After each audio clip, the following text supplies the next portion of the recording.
So tayo po magsitayong lahat at basahin po natin. Patuloy po natin pag-aralan ng libro ng Matthew, Luke at si Mark. Pero we'll be focusing on Matthew po. Natapos po tayo sa verse number 1 to 8 last week. Ay, hindi. Tama. Yan.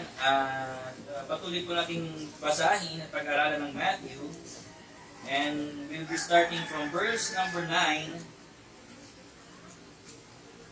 to verse number 13. At pag-aralan po natin, sino ba ang mga taong kasama ni Jesucristo sa kanyang lakarin? Okay? Nandiyan na po kayo, Matthew chapter 9, verses 9 to 13. Say amen if you are there. Amen. Sabay-sabay po natin babasahin ang salita ng Panginoon. So that's English po, in verse number 9, sabi po dito, now read, and as Jesus passed forth from thence, he saw a man named Matthew sitting at the receipt of customs, and he said unto them, follow me. And he rose and followed him. And it came to pass, as Jesus sat at meat in the house, behold, many publicans and sinners came and sat down with him and his disciples. And when the Pharisees saw it, they said unto his disciples, why eateth your master with publicans and sinners? But when Jesus heard that, he said unto them, they that behold need not physicians, but they that are sick. Verse 13, last verse, but go ye and learn what meaneth, I will have mercy and not sacrifice, for I am not come to call the righteous, but sinners to repentance. Manalangin po muna tayo, pagpala natin Ama na nasa langit. Maraming salamat po sa oras ko na ibigay niyo po sa amin, Panginoon, yung mag-aaral. Kung sino nga po ba ang tagasunod ni Jesucristo.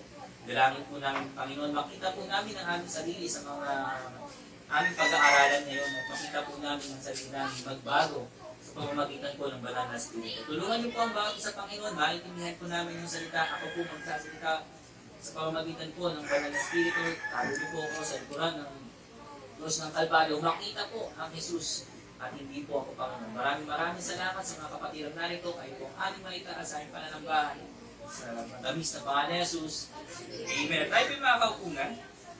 At pag-aralan po natin itong isa sa pinakahuli. Pag-aralan po natin si Matthew at ang kanyang mga kasamang kasabay na sumunod kay Jesucristo. At dito po sa paninimula ng pag-serve ng Panginoon o sa kanyang public ministry, si Jesucristo po ay marami pong bit-bit yan. Hindi lamang po yung 12 disciples ang kasama po ni Kristo.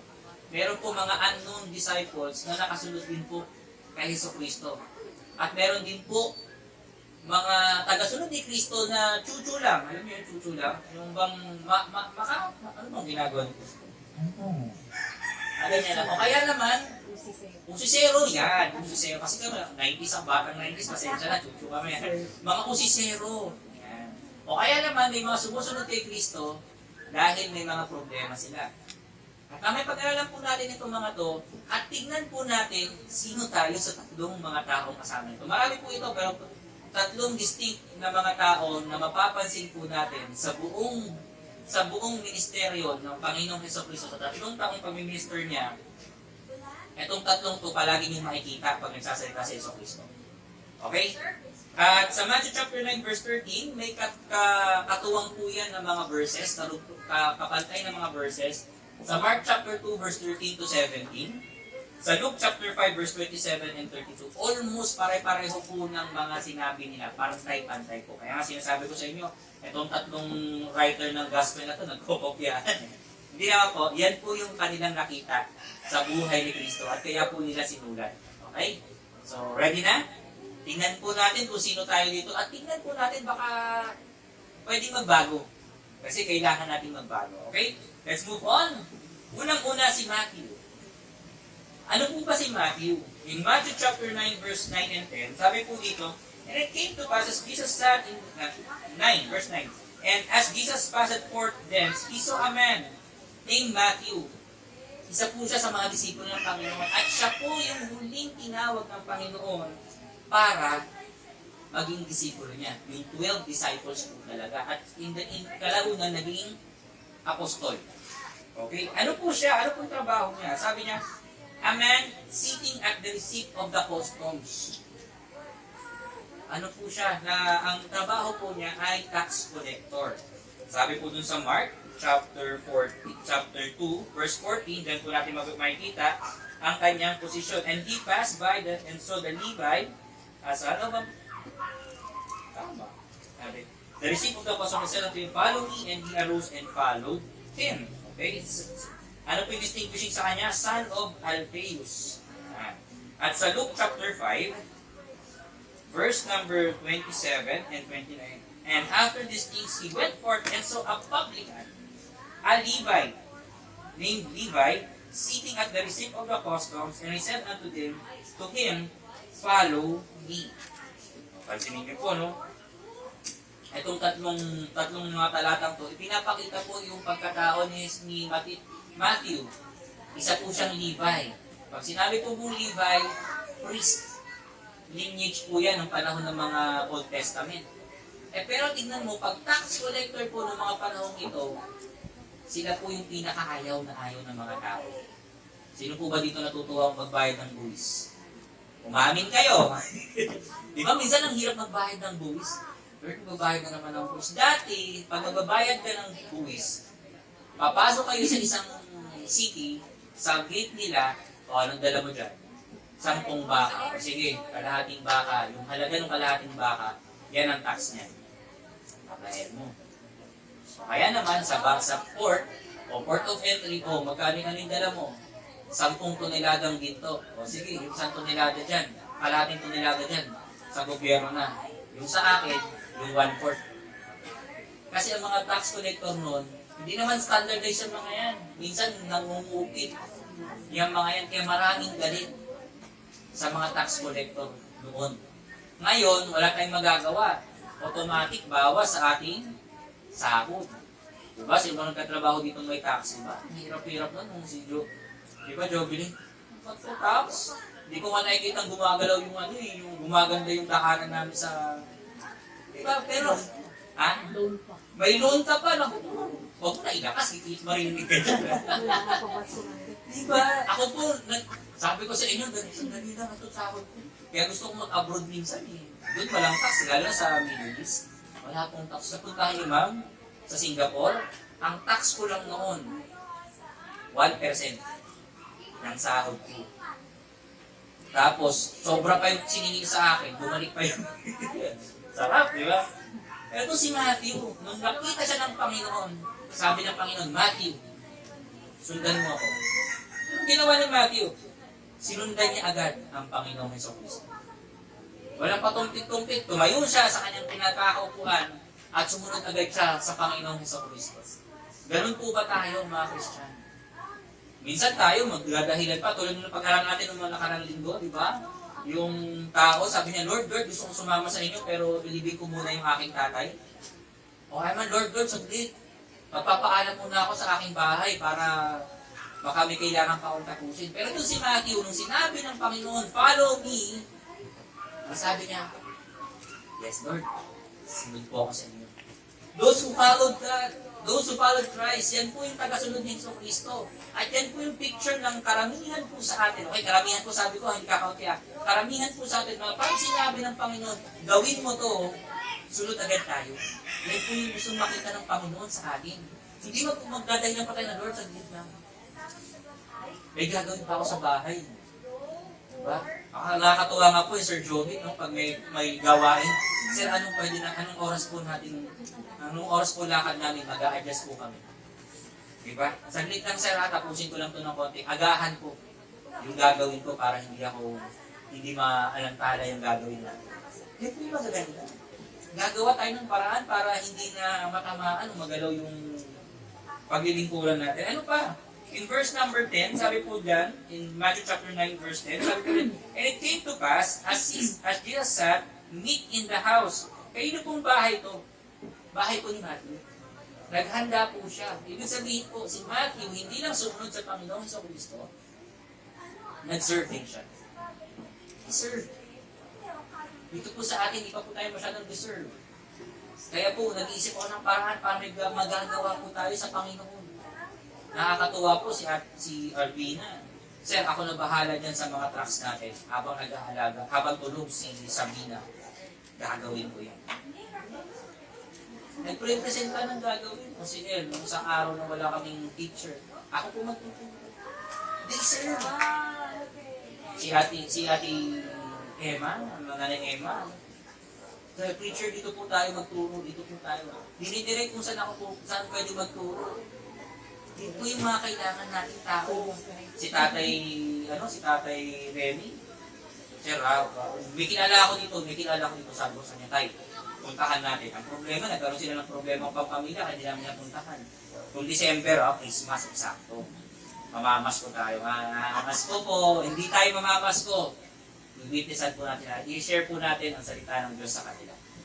Bakit po? Yan po ang kailan gusto ng Panginoon. Hahanapin natin yung bawat isa.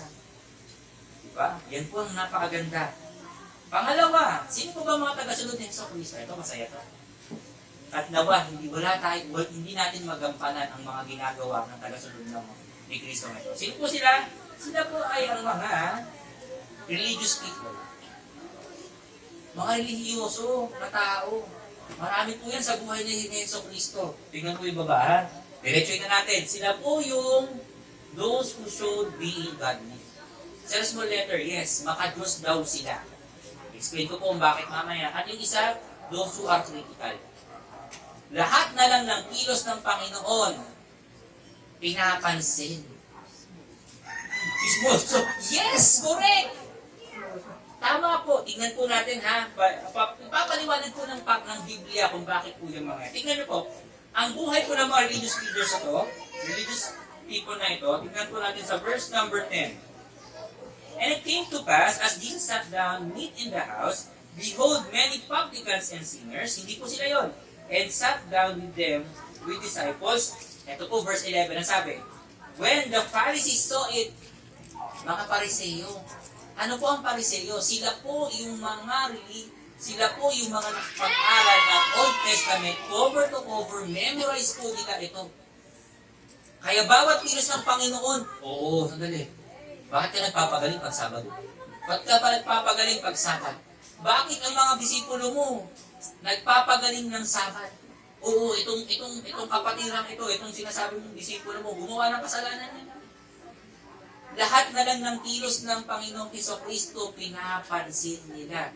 Tulad po itong point na to, Panginoon, sabi mo, religious yan. Bakit kumakain yan kasama ng mga publikano at mga makasalanan? Yung publikano po yan po yung mga tax collectors po yan. Nasa trabaho po nila ay nasa gobyerno at mga makasalanan. Kasi noon po, ang mga Levites, mga priests, hindi po sila pwedeng makihalo, makasalamuha sa mga makasalanan.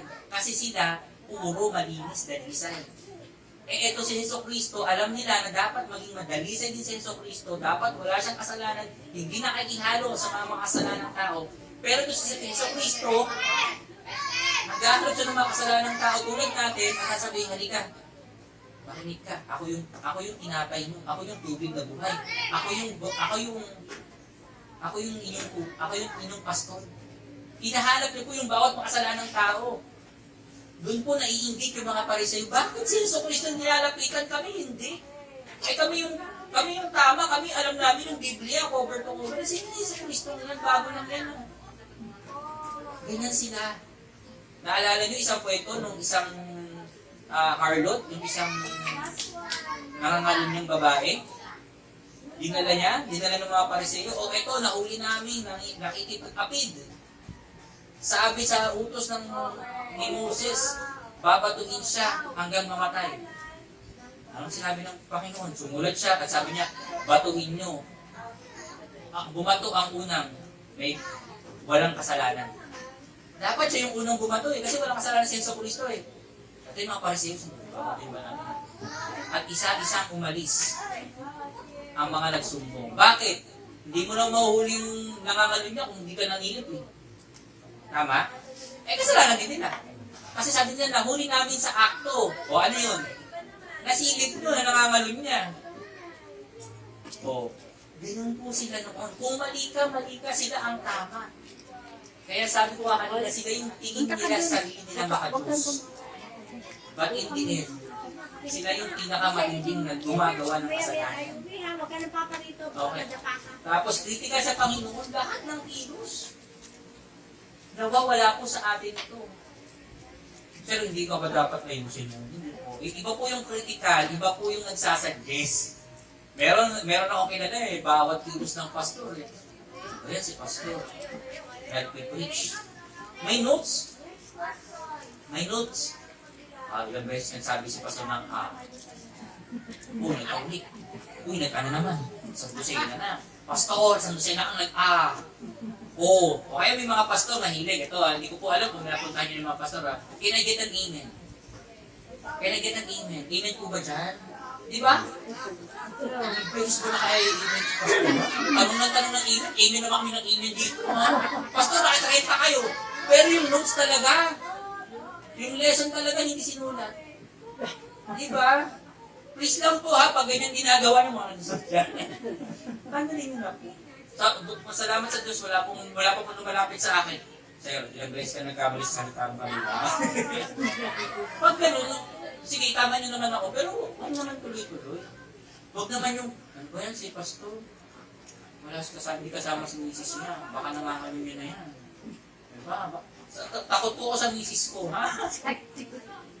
Ano po? Isip ka agad ng masama. Umiisip ko na agad ng masama. It's okay for me. Sabi ko nga po sa inyo, okay lang po na itama nyo ako. Basta susuportahan nyo ng Bible verse, ha? Sir, sabi ng Biblia, mali ka.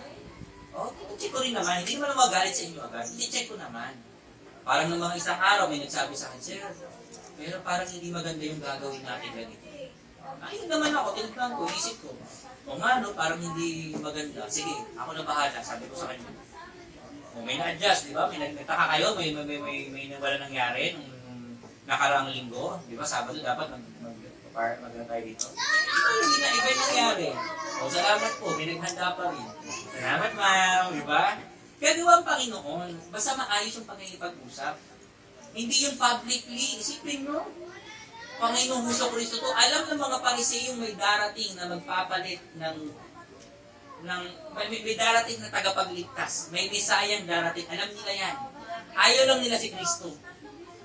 Kaya kung siraan nila si Kristo, ganun-ganun na lamang. Ngayon, mga ayoko ng pastor na to. Wala ka gawin. Sir, ang haba ng buhok nyo, sabi sa Biblia, bawal mahaba ang buhok. Wait lang, sandali, meron ba doon? Meron. Diba? Kaya napaka-ingat ko dyan. So, ingat po tayo. Tapos publicly, ito masakit publicly. May mga pastor po ngayon umiiyak mag-isa. Bakit po? Publicly, hinihiya sila ng mga leaders nila. Kung may problema tayo sa pastor, privately, lapitan po natin, Pastor.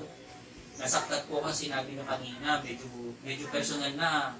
Wala naman akong binanggit na pangalan. Kaya nga po ginawa ko sa teaching natin, di ba? Sunod-sunod, para kung may kasalanan ng matamaan, hindi ko sinasadya, nadaanan lang natin.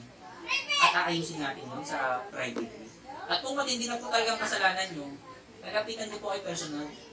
Kung tingin ko hindi nyo na kayang lumayo sa kasalanan nyo yan, lalapitan ko po kayong personal. At personal ko po kayong iko-correct. Hindi dito sa pulpito. Sa pulpito po, nadaanan natin. Kaya po ganun ang ginawa ko para po hindi ako na may personal sa inyo. Amen. Kasi hindi po pwede. Salita ng Diyos, as personally po kayo. Pwede punta ko kayo privately. Sa bahay nyo, kakapuka ko. Okay? Kaya critical po tayo dyan. Ito po ginagawa ng mga Pariseyo publicly.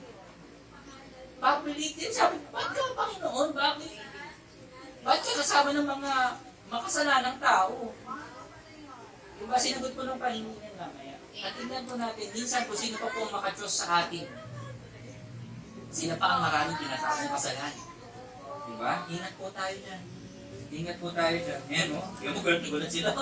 Gulat na gulat sila. Bawat kasama ng Panginoon yung makasalanang tao. Marami po nagsasabi sa akin, sa simbahan yan, bakit ako magsisimba? Marami na po narinig yan. Bakit ako magsisimba sa simbahan yan? Eh karamihan naman ang mga pumupunta dyan.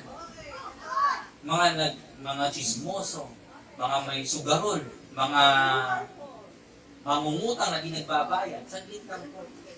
Sa hospital po ba pumupunta kayo pag wala kayong sakit? Diba? Pag may sakit ka na, pag critical na, pag na-stroke na, Ate Emily, tatakbo ka na doon, uli. Hindi. Diba? Pero pag healthy ka, ayaw mo pumunta. Baka makita may sakit ka, diba? Pero simbahan din ganun yun. Kaya ka nagsisimba kasi alam mo may kasalanan ka. At from that point on, napakaganda kong malaman nyo na ang simbahan, tatanggapin kayo kahit anumang kasalanan meron. Ganyan po ang Panginoon. Kaya sabi po dito, in Matthew chapter 9 verse 10, sabi po din, and it came to pass, verse 9, and Jesus passed forth, and he said, Amen. Number 10, and it came to pass, as Jesus sat to meat, behold, many publicans, and what? Sinners! Marami pong may sakit at may kasalanan. Yung last week, may mga kaibigan sila, di ba? Ibinaba nila sa bubong para gumaling. Sino po yun? Buo ba yung binaba nila? Magaling ba yung binaba nila? Nakakalakad ba? Hindi. May sakit na palsy. Hindi nakakakilos, kaya lang dinala nila kay Kristo. At ganun din po tayo, mga kapatid. Physically, may kasalanan, may sakit po tayo. And spiritually, may sakit po tayo. Ano po yun? Makasalanan po tayo.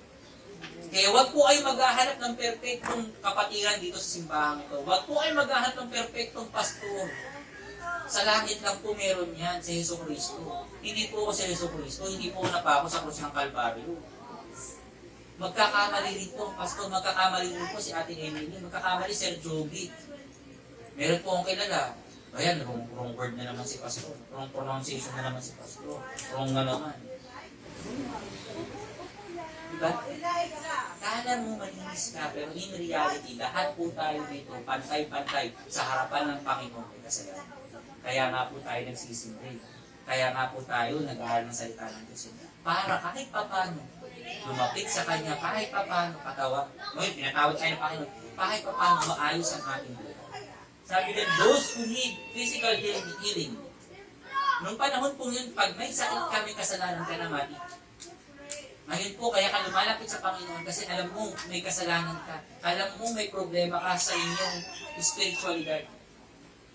Kaya nga po yung iba sa inyo, yung mga iniimbitahan ko kung kamag-anak mo, kaya ko po gusto silang nandito para alam nila na may problema sila sa kasalanan. Hindi nila malalaman mo, walang magsasabi sa iba yan.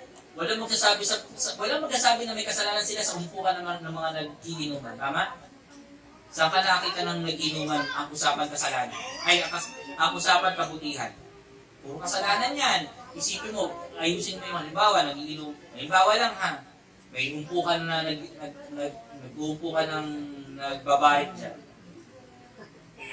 Anong usapan? Chismis din naman mga kalakihan yan eh. Ikulit mo, Brad, alam mo, nakita kitang ano. Alam mo, bawal mag-yosi. Mag-aaway yan. Pag bawalan mo mag-yosi habang nagbabarit, mag-aaway yan. Politika, mag-aawayan ako.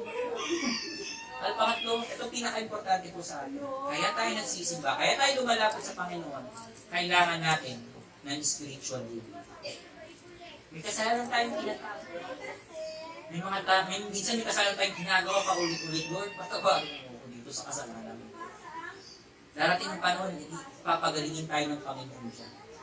Darating ang panahon, aayusin tayo ng Panginoon. Huwag lang tayo manghinawang lumapit sa Kanya. Diba? From Galilee to Nazareth to every corner na pinuntahan ni Hesus Kristo, itong tatlong taong ito, nakikita natin sa salita ng Diyos. Yung mga tagasunod niya, yung mga makasalanan, at yung mga kritiko. Ang katanungan ko po sa inyo bago po matapos, saan tayo dito sa kanto na ito? Ako po yung tagasunod, sir. Ipakita natin sa Panginoon. Sir, ako po yung nag-serve. Wala mong problema yan. That's okay. Sir, ako po yung may sakit, kailangan ko ng kagalingan. That's okay, that's good. Aminado tayo. Ay, hindi ako kritiko, sir. Makadala, sir, hindi ako kritiko. Mali na naman yung grammar mo. Mali na naman yung pagiging Batanggen nyo, sir. Okay, magpilit mag-Batanggen nyo, sir. O, hindi lang po ako yan, hindi lang po kayo yan. Sa dinami-dami po ng church na napuntahan ko, lahat po ng tatlong yan. Nariyan, bakit po? Nasa lupa pa tayo. Kapag tayo sa lupa, lagi meron at meron yan. Pero please naman, huwag mo ipanalangin, Lord, maging pariseryo po at skriba ha. Mas marami akong alam kay Pastor Roy. Mas marami akong alam kay Pastor. Ay, mali na naman. Maling verse ang ginamit. Wag po. Bakit? Kasi tayo po, originally, tayo po yung may kasalanan. Tayo po yung may kailangan ng pagalitan. Tapos sakalang tayo ng upgrade na kapag tagasunod ni Yesu Cristo. If your goal ay maging tagasunod ni Yesu Cristo, samahan mo ako. Samahan mo kami mag-serve sa Panginoon. Pag nagsabi ako, Sir, puntahan natin itong mga tao na ito. Sige, sir, sama ako. Wala akong may... Honestly, ito po wala. Kung tingin nyo wala kayong maitutulong, pero kasama ko kayo, sapat na yun na encouragement sa akin. Sir, sasama ako pero wala akong magagawa. Ano magagawa? Kasama mo ako talaga. Yung may kasama lang ako naglalakad dyan, nag-aabot ng babasahin, malaking encouragement na po yan sa bawat isa. Kapag tagasunod na agad kayo ni Kristo, tumutulong na kayo agad sa ikalalagot ng gawain niya dito sa lugar ng Tanawa. Huwag lang kayo maging kritiko ng Panginoon. Diba yan? Ang hirap naman maging baptist. Diba? May narinig na kayo dyan. Ayokong pumunta, ayokong magsimba sa simbahan niyo. Babaguhin ako ng Panginoon. Obviously, yes. Maraming bawal dyan. Bawal mag-yosi, bawal uminom, bawal mag-kismisan. Hindi ko po pinagbabawal, kayo po nagsabi niyan. Hindi ko po pinagbabawal, Bible po nagbabawal dyan. Kaya kayo bawal. Kaya bawal kasi kailangan natin lumapit sa Panginoon. No? So, kung may narinig kayo, ay, pare-pareho naman yung simbahan na yan. Ay, yung mga tao dyan, yung mga kasalanan din. Kaya nga kami nagsisimba. Para mabago ang aming buhay. Yun po ang pinakamaganda. Kaya tayo nagsisimba, hindi dahil maghahanap ka ng masisingin. Buti nga dito, wala pang may utang dito. Mami kayo Pag may kakutangan dito magsabi kayo para lang po Hindi pag matagal na, saka natin ang ayusin, nahirap po yun. Okay? So, lastly po, tingnan po natin yung, sabi ko nga kanina, tingnan natin yung Biblia bilang isang salamin na makikita natin ang sarili natin may pagkukulang sa Panginoon. Hindi po parang antipara na, ay, mali yung ginawa. Bakit po? Ang Biblia po, ginawa po para sa akin, para sa inyo, para po ayusin natin ang buhay natin, hindi po para makita ang kasalanan ng ibang tao. Kasi po, tayo po magstaying lahat, tayo po manalangin. Mapagpala namin Ama na nasa langit, maraming salamat.